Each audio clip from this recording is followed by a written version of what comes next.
Hello, my name is Alex Sawyer and I'm going to be giving some bird tips today.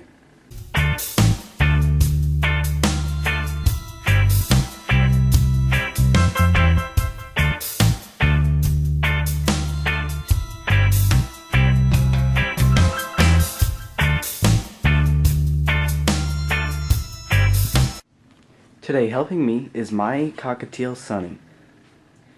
The first topic today is feeding. Now, these little guys like about any food, but the best form is really pellets. There are many different pellets available, but the one I recommend is Supreme Fruit Blend flavor. The reason I recommend pellets over seed mixes is because seed mixes can contain too much fat, and your bird doesn't need too much fat. The next thing that goes along with feeding is treats. This is a treat recommended by most vets and birds absolutely love it. It is called millet spray and it is very affordable.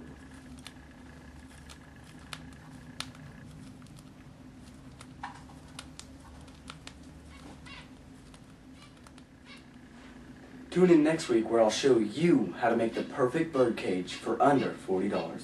Thank you.